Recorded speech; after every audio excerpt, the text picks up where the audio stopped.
Бұлшықетке егу техникасы. Алдымен пациентпен амандасып, өзімізді таныстырамыз. Вербальді және вербальді емес әдіс тәсілдерді қолдана отырып, пациентпен тиімді қарым-қатынас орнатамыз. Пациентпен емшара жүргізу барысында ара қашықтық сақталуы керек. Пациентке жүргізілетін емшараның мақсатын түсіндіреміз және келісімін аламыз. Емшара барысында ыңғайлы қалыпты ұсынамыз және науқасқа ақпараттандырылған келісімін аламыз. Емшараны жүргізу алдында бірінші жұмыс столын әзірлейміз. Жұмыс столында 6% сутегі асқын тотығындағы медициналық қайшы және пинцет болуы керек, 70% этил спирті және кескіш қажет, және стерилді бикс және медициналық құрал жабдықтарды әзірлеп аламыз, және дәрігер тағайындауына сәйкес дәрілік препараттарды әзірлейміз, бір реттік резеңке қолғапты әзірлейміз.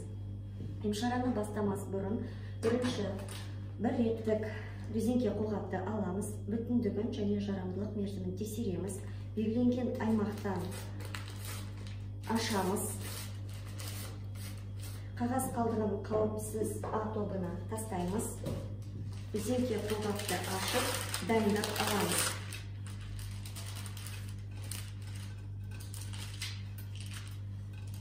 Резеңке қолғапты кию үшін алдымен қолымызды Қазақстан Республикасының денсаулық сақтау министрлігінің номер 111 бұйрығына сәйкес қолымызды өңдейміз.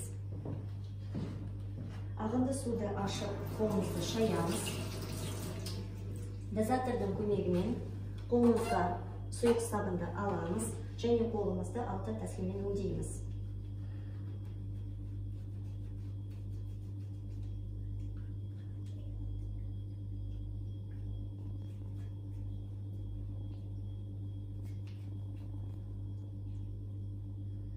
Ағынды суды ашып, қолымызды шаямыз. Ағынды суды жабамыз. Бір реттік салфеткамен қолымызды құрғатамыз.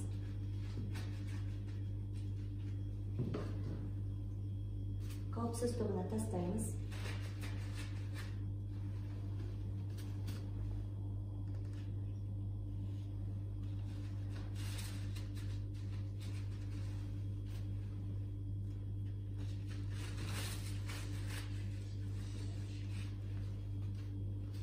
Қолымызды құрғатып болғаннан кейін дозатордың көмегімен қолымызға антисептикті аламыз, қолымызды 6 тәсілмен өңдейміз.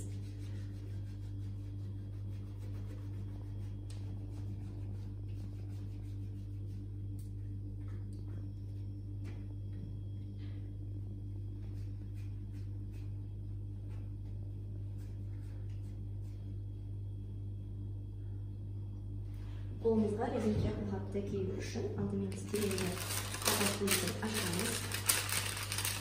Алдымен оң қолымызға резеңке қолғапты киеміз.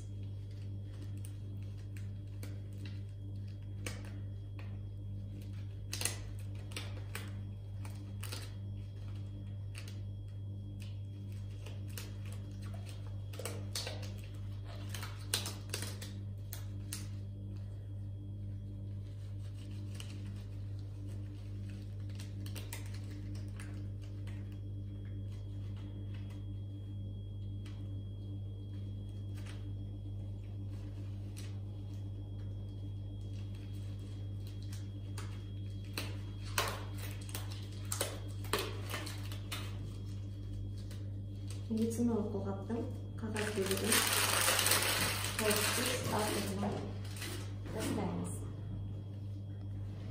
Келесі қадам дәрілік заттарымызды тексереміз. Дәрігер нұсқаулығына сәйкес қажетті дәрілік затты аламыз. Оның бірінші бүтіндігін тексереміз, ампуламыздың дәрілік заттың атауын тексереміз, дәрігердің тағайындауына сәйкес болуы керек.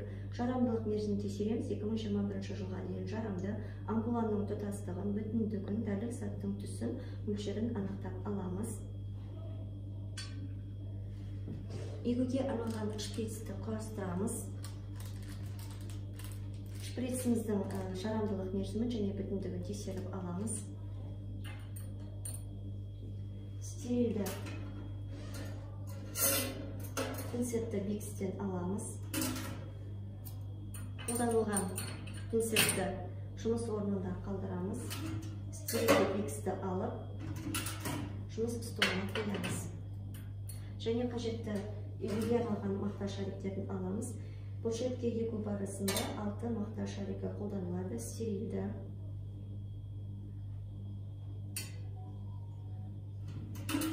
Рецепті 6% сутегі аспирин ішіне салып қоямыз. Шприцтің белгіленген бөлігінен ашамыз. Поршені ұстап, стерилді лотокқа саламыз. Қаптамасын қауіпсіз лотогына тастаймыз. Поршенді артқа тартып, ауа сорып және шығару арқылы иненің өткізгіштігін тексереміз. Шприц иненің қақпағын алып,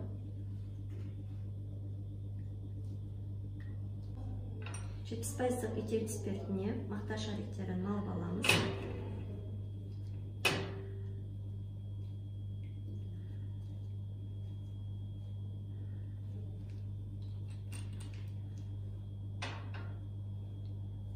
Бірінші мақта шаригі мен ампуланың кесуге арналған бөлігін өңдейміз.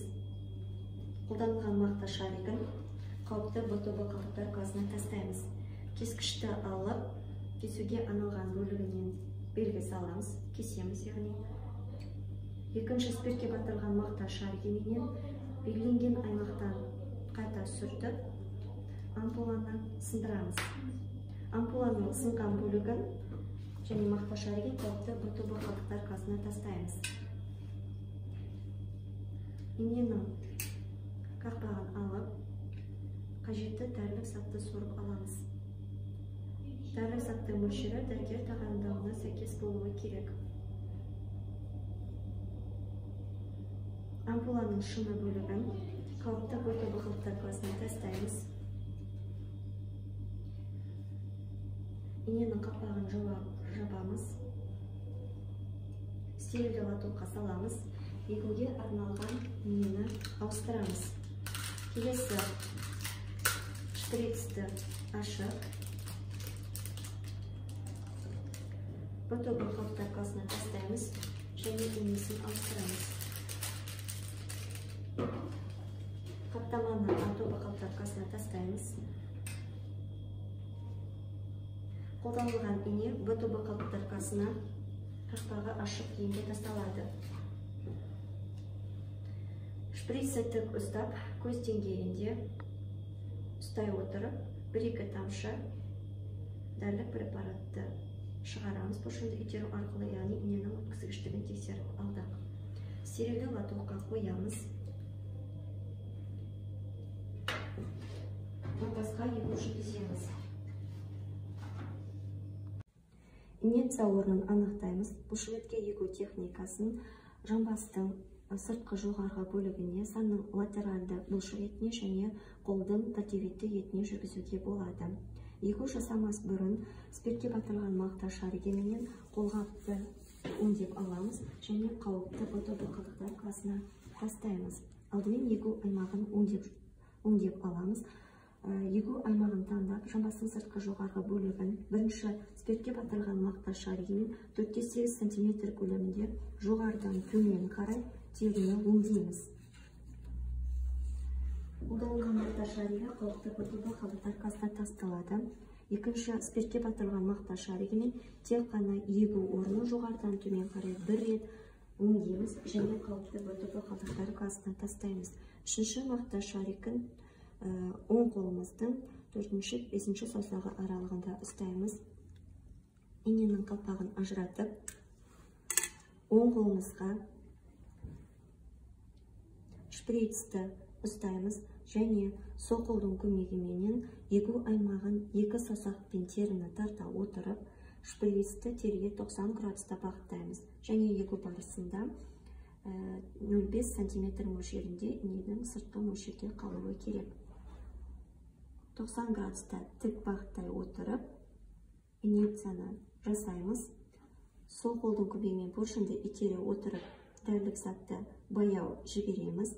Мақта шаригінің көмегіменен инені жылдам қимылмен шығарып аламыз. Мақта шаригіменен егу аймағын сүртеміз және уқалаймыз. Қолданылған ине аузы ашық күйінде ботобы қалдықтар колдонулган курал жабдыктарды өңдөөгө жиберемиз.